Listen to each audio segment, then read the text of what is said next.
Hello everyone, welcome to my channel all about biology and this is Jyoti Verma. Today we will discuss about stress physiology in plants. So firstly we have to know that what is stress. So stress is usually defined as an external factor that exerts a disadvantageous influence on the plant. अगर हम stress की बात करें तो stress ज़्यादातर cases में एक external factor होता है, एक बाहरी फैक्टर होता है जो कि प्लांट पर एक तरीके का डिसएडवांटेजियस इफेक्ट डालता है. दूसरे शब्दों में अगर हम कहें तो stress in plants is any external condition which adversely affects the plant growth, metabolism, development और productivity of a plant.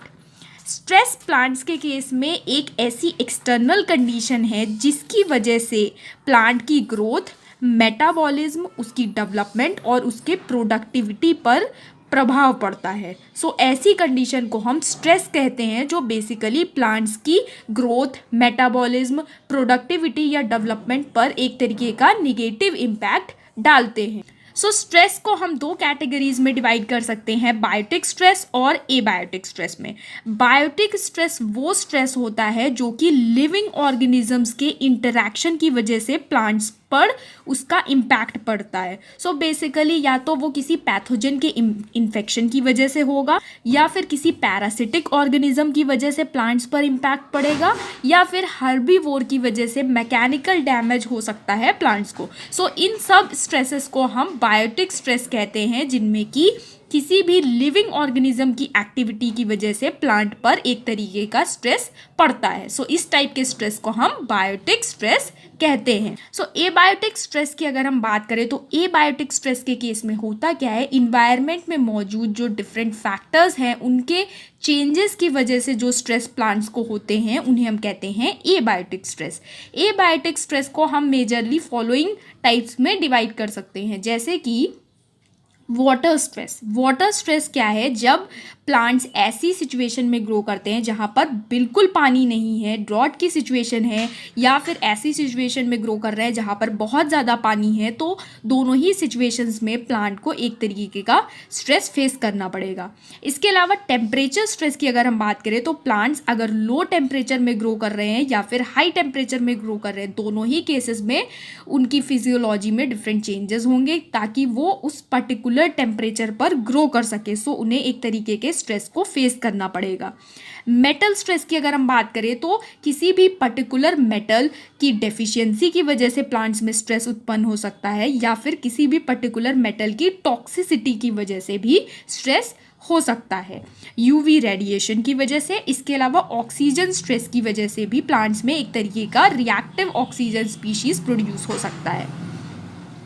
Salinity stress की अगर हम बात करें तो जब भी प्लांट्स ऐसे सॉइल में ग्रो करते हैं जहाँ पर बहुत ज़्यादा सॉल्ट का कंसंट्रेशन होता है, सो उस कंडीशन में सैलिनिटी स्ट्रेस प्लांट्स में देखने को मिलता है. सो ये जितने भी स्ट्रेस हैं इन सभी स्ट्रेस से ऑक्सीडेटिव स्ट्रेस प्लांट में डेवलप होता है, जिसकी वजह से प्लांट्स में रिएक्टिव ऑक्सीजन स्पीशीज डेवलप होती हैं. इसके बारे में भी हम आगे अपने वीडियोज़ में डिस्कस करेंगे.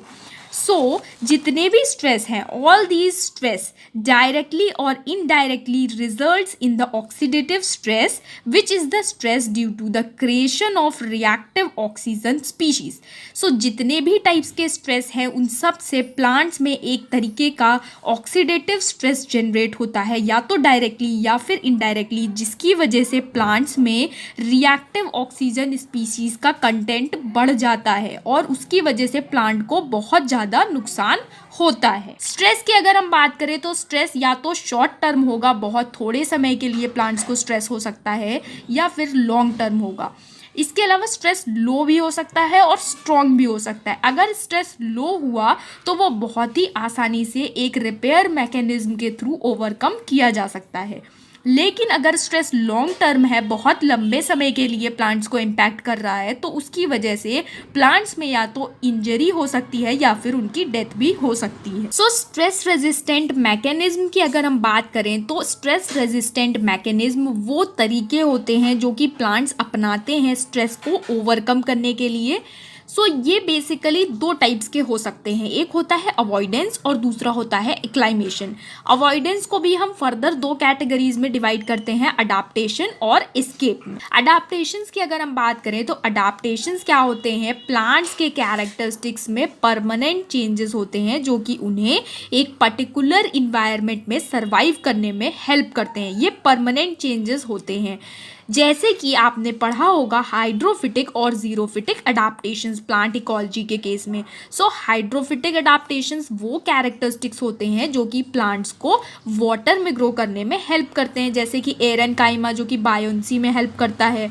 जीरोफिटिक अडाप्टेशंस आपने पढ़े होंगे प्लांट्स के केस में, जैसे कि जो कि प्लांट्स को डिजर्ट या फिर कम वाटर वाले एरियाज में ग्रो करने में हेल्प करते हैं, जैसे कि संकन स्टोमेटा या थिक क्यूटिकल। सो ये सब जो कैरेक्टरिस्टिक्स होते हैं वो जीरोफिटिक अडाप्टेशंस होते हैं।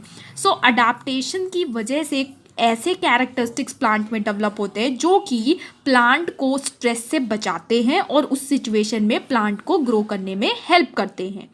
दूसरा हमारा टाइप है एस्केप।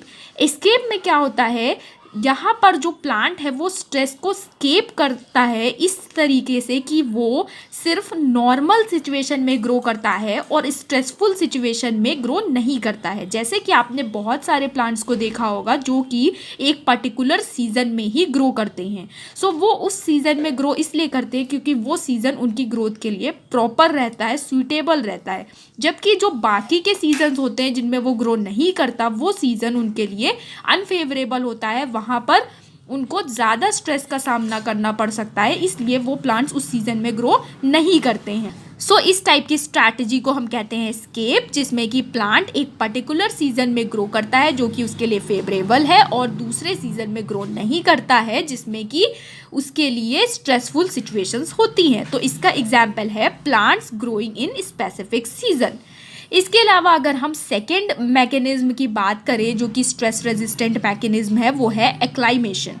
एक्लाइमेशन क्या होता है, acclimation non heritable temporary physiological modification होता है। अगर हम अडाप्टेशन और एक्लाइमेशन का डिफरेंस देखें तो अडाप्टेशन परमानेंट चेंजेस होते हैं प्लांट्स के कैरेक्टरिस्टिक्स में, जबकि एक्लाइमेशन टेम्पररी चेंजेस होते हैं और नॉन हेरिटेबल चेंजेस होते हैं। सो यहाँ पर होता क्या है, प्लांट एक पर्टिकुलर स्ट्रेसफुल इन्वायरमेंट में एडजस्ट करने के लिए कुछ टेम्पररी चेंजेस करता है और उन चेंजेस को ही हम कहते हैं एक्लाइमेशन। यहाँ पर बेसिकली मान लीजिए एक इसका एग्जाम्पल है ऑस्मोटिक एडजस्टमेंट का।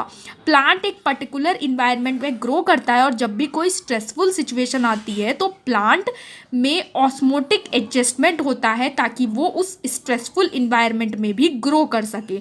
सो इस टाइप के मैकेनिज्म को हम कहते हैं एक्लाइमेशन, जिसमें कि प्लांट एक टेम्पररी चेंज करता है अपने फिजियोलॉजी में ताकि वो उस स्ट्रेसफुल इन्वायरमेंट में उस टाइम वो वहाँ पर ग्रो कर सके, सर्वाइव कर सके। सो ये टेम्पररी चेंजेस होते हैं। अब हम बात कर लेते हैं रिस्पॉन्सेस की। सो जैसा कि हमने आपको बताया कि प्लांट को स्ट्रेसफुल सिचुएशन से ओवरकम करने के लिए कुछ मैकेनिज्म का इस्तेमाल करना पड़ता है, या तो वो अडाप्टेशन या फिर एक्लाइमेशन का यूज़ करता है। सो अडाप्टेशन और एक्लाइमेशन करने में बहुत सारे इवेंट्स हैं जो प्लांट के अंदर हो रहे होते हैं अलग अलग लेवल्स पर। तो ये कुछ रिस्पॉन्सेज है जो कि प्लांट्स में होते हैं स्ट्रेसफुल सिचुएशन में, जैसे कि सेलुलर रिस्पॉन्सेज। सेलुलर रिस्पॉन्सेज में क्या होता है, प्लांट्स की जो सेल साइकिल होती है उनमें कुछ चेंजेस होते हैं, सेल डिवीजन में मॉडिफिकेशंस होते हैं, सेल वॉल में चेंजेस होते हैं, सेल वॉल के स्ट्रक्चर में चेंजेस होते हैं। इसके अलावा बायोकेमिकल रिस्पॉन्स में क्या होता है, चेंजेस होते हैं जो ऑस्मोरेगुलेटरी कंपाउंड्स होते हैं प्लांट्स में उनमें, जैसे कि प्रोलीन और ग्लाइसिन का प्रोडक्शन होता है प्लांट्स में स्ट्रेसफुल सिचुएशंस में। मोलिकुलर रिस्पॉन्सेज की अगर हम बात करें तो यहाँ पर परसेप्शन ऑफ स्ट्रेस सिग्नल, इसके अलावा जीन एक्सप्रेशन का जो पैटर्न होता है वो भी चेंज हो सकता है प्लांट्स में।